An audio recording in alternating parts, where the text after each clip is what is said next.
Medzi tým 9. a 15. rokom života je to už čas, kedy jednak deti sú už mentálne pripravené na to už nejakým spôsobom počúvať zložitejšie pokyny toho trénera, takže ten tréning môže byť trošku viacej sofistikovanejší.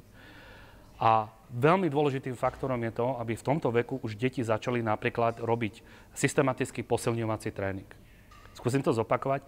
Silový a posilňovací tréning je jeden z najdôležitejších faktorov v prevencie zranení mladých športovcov. Často tento fakt je veľmi opomínaný a veľa ľudí hovorí, alebo neúplne v tých, ktorí sa v tom vyznajú, že deti nemôžu posilovať, lebo nenarastú a môžu posilovať s vlastným telom a tak ďalej. Tieto veci sú už dávno, by som povedal, vyvrátené a v moderných, by som povedal, systémoch športovej prípravy mládeže už toto dávno neplatí. Deti posilňujú, učia sa správnu techniku. Keď si predstavíme takú pyramídu, tak na začiatku je hlavne taká tá pohybová gramotnosť, aby deti mali základné pohybové návyky, aby vedeli robiť drep, výpad, aby mali nejaké výdrže, zhyb, aby mali dostatok stability, koordinácie a tak ďalej, aby nestrácali samozrejme flexibilitu a podobné veci. Čiže je to, hovorím, základná pohybová gramotnosť, kde sa hodnotí skôr kvalita toho pohybu, ako počty opakovaní, alebo nejaká veľká intenzita, alebo koľko toho urobia.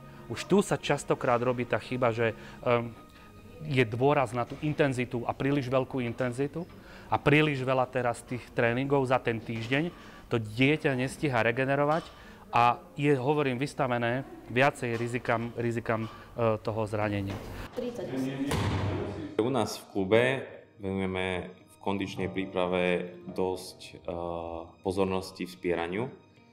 Tým, že spieranie dosť ovplyvňuje dynamiku korčulovania a všeobecnú silu tela, tak už začíname u piatakov, ako chalani prídu k nám do 5. triedy, tak už ich učíme správnu techniku drepu a rozvíjame nejakú mobilitu pomocou Fighting Monkey, ale hravou formou, čiže chalani ani možno niekedy nevedia, že robia nejakú mobilitu, že zlepšujú rozsah pohybu, ale zabávajú sa. A to je pre nás dôležité, že majú z toho takú zábavu. Potom ako prídu do 6. triedy, tak už im dávame trošku záťaž, 5-kilové tyčky, s ktorými sa učia drepovať ako zadný drep, predný drep. A niektorým, ktorým to už ide, že sú fakt dobré, čo sa týka mobility, tak im vieme potom pridať aj nejaké prvky spierania, ako napríklad premiesnenie, čo je taký najzákladnejší cvik. V 7. triede dávame už ťažšie činky 12-kilové, kde chalani už sú trošku silnejší, majú zvládnutú techniku, ale stále sa vieme vrátiť k tým 5-kilovým, ak niekto má problém, bo predsa len u tých detí sú tie vekové zákonitosti trošku inakšie. Čiže niekto sa učí rýchlejšie, niekto je silnejší, väčší, silnejší a niekto potrebuje ešte trošku viac času, čiže potrebuje aj inú pozornosť ako tí ostatní. Čiže toto sa snažíme odlišovať. V 8. triede už chalani idú už nejakou väčšou záťažou, že už si tam vedia prihodiť aj nejaký kotúč a už sa fakt sústredíme na ten výkon v tom tréningu. A u 9-takov to už je pomaličký vek dorastu, tam už je taký prelom, čiže chalani už sa učia cvičiť aj sami a už odstraňujeme len také mierne nedostatky, ale vždy sa pozrieme aj na tú techniku, aby nedošlo k nejakému zraneniu alebo nejakému zlému návyku počas cvičenia, aby sme stále prihľadali na zdravý vývin športovca. Práve do toho 15. roku, tam je to taký ten presun medzi tým teda 12. a 15. rokom a to je vlastne puberta. Vieme, že máme niekedy akcelerované typy jedincov, či už dievčat alebo chlapcov, tie, ktoré dospievajú skôr a tie, ktoré dospievajú neskôr. Sú veľmi pekné fotky zo športového tréningu z jedného tímu, ktorí niektorí už mutujú a zarastajú a niektorí vyzerajú jak také paličky a sú to ešte deti. A tieto deti majú všetky 12 rokov alebo 13 rokov, no a hrajú v jednom tíme. No ale hormonálne vyzretejší jedinec úplne inak vníma fyziológiu a to zaťaženia, ako ten jedinec, ktorý sa v tom štádiu ešte nejakým spôsobom nedostal. Rešpektovanie biologického veku je veľmi dôležité v týchto kategóriách. A hovorím, je to najväčší najväčší odpad alebo najväčšie množstvo, kedy deti opúšťajú šport, je na úrovni 12 až 15 rokov. Je to určite aj mentálny syndrom vyhorenia, príliš skorá špecializácia a dôraz na výsledky jednoducho nevydržia ten systém. A aj toto, a sú to samozrejme aj tie zranenia, zase opakujem. Takže prekonať tú pubertu v zdraví, by som to tak povedal, je veľmi dôležité. A zase zdôrazním, systematický silový tréning je jeden z najdôležitejších faktorov práve v správnej príprave mládeže. Pri tvorbe tej celkovej koncepcie tréningových plánov pre rôzne kategórie sme si uvedomili veľkú dôležitosť tréningového procesu na suchu. Konkrétne mladší žiaci, siedmaci v našom klube majú počas štandardného týždňa jeden zápas, hrajú v sobotu, počas týždňa majú 4 tréningy na ľade a až 7 hodín tréningu na suchu. V tomto období chlapci dosť výrazne sa menia, rastú, strácajú koordináciu a preto je veľmi dôležité, aby sa hýbali akákoľvek aktivita, pohybová aktivita je pre nich veľmi dobrá. Z týchto 7 tréningov na suchu sú niektoré aj dobrovoľné, konkrétne 3, lebo my ešte stále podporujeme to, aby mohli hrať aj iné športy. V našej triede máme chlapcov, ktorí hrajú fotbal, judo a aj na atletiku chodia. Deti okolo 12. roku života majú svoje citlivé obdobie, kde prichádza k postupnému nárastu silových schopností, ale hlavne ich mentálneho vývoja, čo nám zabezpečuje to, že sú schopné a sú pripravené vnímať aj zložitejšie technicko-taktické pokyny a odporúčania trénera a vlastne vedia tento potenciál mentálneho rozvoja využívať pri riešení herných cvičení a rôznych herných situácií. Každá jedna tréningová jednotka, ktorá je vytvorená, má mať nejaký jasný zámer. Ten zámer súvisí s konceptom 4 herných rolí, kde sa bavíme o útočných herných rolách, jednotke, dvojke, kde je to hráč s pukom, hráč bez puku, a takisto obranných herných rolách, kde je to najbližší hráč k hráčovi s pukom a v podstate ostatní hráči, ktorí pokrývajú ten priestor, pokrývajú hráčov. Každý tréner v rámci tej tréningovej jednotky si vytiahne zámer, vytiahne si, ktorú hernú rolu chce rozvíjať a v ktorom pásme. Ešte je dôležité spomenúť, aké obdobie sa vlastne venujeme rozvoju tých jednotlivých herných rolí. Záleží od toho, ktorá je to kategória, poviem tak, v tých nižších kategóriách to trvá dlhší čas. Dlhší čas to trvá niekedy 4 až 6 týždňov venovať sa určitej hernej roli v rámci jednotlivých pásiem. Už v tých vyšších ročníkoch ide to rýchlejšie, tie deti to už majú navnímané a už sa tam dá ako keby pokračovať, aj čo sa týka návykov a určitých princípov hry, ísť k zložitejším veciam. A chcel by som ešte spomenúť jeden fakt, ktorý sa snažíme dodržiavať, čím sú deti menšie, čiže 5., 6., 7. ročník, je tam prevaha útočných činností. Prevaha útočných z jednoduchého dôvodu, ide nám o kreativitu. Potom sa začína už od tej 8. triedy vyrovnávať tá percentuálna objemová časť aj s obranou, pretože obrana je vnímaná skôr ako nejaká herná disciplína.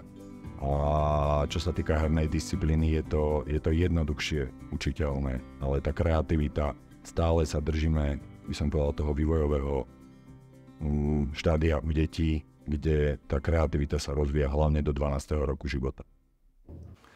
Kategória starších žiakov, ktorá začína v 7. triede a v podstate rozmedzi od 7. do 9. triedy, od toho 12. 13. roku života až po tých 15 rokov je pre nás veľmi zaujímavá, lebo v podstate sa tam presúvame k štádiu špecializácie a rola trénera, alebo respektíve k roli trénera, motivátora a učiteľa sa pridáva a hlavne vstupuje dosť do popredia to, že tréner začína od hráčov vyžadovať. Začína od nich vyžadovať tie návyky správne toho tréningu, čo sa týka rozcvičenia, čo sa týka suchej prípravy, ale hlavne ten taktický rozvoj sa zase posúva o niečo ďalej a už sa delíme na obrancov, útočníkov a sú tam špecifické tréningy, ktoré sú naozaj vedené v rámci malých detailov, ktoré už chceme učiť v tých 13-14 rokoch tých hráčov a v podstate, keď ich to naučíme tu, tak očakávame, že možno, že už sa bude k tomu pridávať len nejaká rýchlosť alebo už len nejaké uvedomenie tých situácií. Ale toto je veľmi, veľmi dôležitý rozdiel, že tá špecializácia začína v tom 12. 13. roku, dovtedy je to možno je to také hravejšie, živelnejšie, ale tu už naozaj tréner tie návyky, ktoré v tom tréningu sa v podstate natrénujú, tak to už očakáva aj v tom zápase. Častým hodnotiacím faktorom v tejto kategórii je pohľad na hráča, ktorý prejde celé ihrisko a dá gól. No my sa tu snažíme s trénermi sledovať úplne iné veci a to sú možno nejaké základné princípy hry a dané prepojené na daný post. Čiže stále v tých zápasoch sa nedívame možno že na výsledky, ale skôr sa dívame na tú reflexiu toho tréningového procesu a v tej synchronizácii s tým zápasom, že čo sa nám z toho natrénovaného darí plniť aj v tých zápasoch a ako tie zápasové situácie tí chaláni v podstate dokážu v korelácii s tým tréningom zvládať. Jeden z našich cieľov, keď sme vstupovali do klubu, bol aj, že chceme rozvíjať deti aj osobnostný rozvoj. Keď sme vstúpili, urobili sme si víziu, že aký chceme byť klub. Určili sme si hodnoty, akých hodnotách chceme fungovať tu 24 hodín denne. Či už my, vedenie, tréneri alebo aj deti. Dali sme tie hodnoty na rukávy, na dresoch, aby sme si ich dennodenne pripomínali, lebo hodnoty sú pekné, keď si ich povieme, ale to, ako ich žijeme, že to je dôležité a to pripomínanie stále je veľmi dôležité. Logo sme si urobili nové, aby sme sa identifikovali, aby sme si urobili takú svoju vlastnú identitu. A aj to logo hovorí o našej vízii. Sú tam dvaja barani, ktorí sa na seba pozerajú a sú úplne rovnocenní k sebe. Jeden baran je to, že chceme vychovávať hokejistov, výborných hokejistov, chceme fakt mať veľmi dobrý hokej, ale ten druhý baran to je ten osobnostný rozvoj, lebo športom sa získavajú nielen športové zručnosti, ale aj životné zručnosti. My tu v hokeji musíme spolupracovať, musíme sa naučiť pracovať s prehrou, čo robia chlapci, keď prehrajú, či sa vzdajú, alebo idú ďalej, hľadajú si nové ciele, nastavovanie si cieľov a veľmi veľa ďalších iných životných zručností, či už budú chlapci hokejisti, alebo dievčatá, alebo budú robiť nejakú iné zamestnanie, tak všetky tieto veci sa im zídu. Čiže toto je jedna z našich cieľov, aby sme rozvíjali aj tú osobnosť a ten charakter. Už v 5. triede začíname viesť deti ku kritickému mysleniu, začíname so sebahodnotením a deti, už 5. už 10-ročné deti začínajú so sebahodnotením, kde sa snažia nájsť svoje nedostatky, prípadne nájsť svoje dobré stránky a spolu na tom pracujeme. A také vyústenie toho všetkého je v individuálnych rozhovoroch, ktoré realizujeme s rodičmi. Počas individuálnych rozhovorov sa stretávame rodič, dieťa a tréner, a kde ako tréneri poskytujeme takú reálnu spätnú väzbu rodičovi tam, kde sa jeho dieťa nachádza. V prípade, že máme nejaké odporúčania na zlepšenie, tak to rodičom oznámime a poukážeme na tým. A už potom na rodičoch, či s tým niečo budú robiť alebo nebudú robiť. Spätná väzba od rodičov je veľmi dobrá a veľa rodičov začalo pracovať na tom, aby sa zlepšili ich deti. Niektorí začali navštevovať fyzioterapiu, niektorí pracujú na iných oblastiach, kde majú možnosť sa zlepšiť. Témou rozhovorov nie je iba športová stránka, ale je tam aj osobnostný rast, čiže zameriame sa aj na osobnostný rozvoj a poukazujeme na to, ako má dieťa vášeň pre hokej, poprípade ako funguje v kolektíve.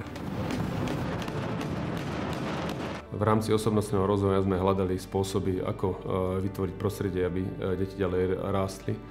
Aj týmto spôsobom dohodli sme sa s Centrom dobrovoľníctva, že skúsime vytvoriť prostredie, aby deti sa naučili aj túto časť, ako pomáhať druhým. Každý rok organizujeme workshop, že o čom je dobrovoľníctvo a potom aj v praxi si to deti idú vyskúšať do doma dôchodcov. Naši najmenší každý rok pred Vianocami posielajú vianočné pohľadnice seniorom a snažíme sa zúčastňovať rôznych komunitných akcií, aby sme deti učili, že pomáhať druhým je tiež veľmi dôležité.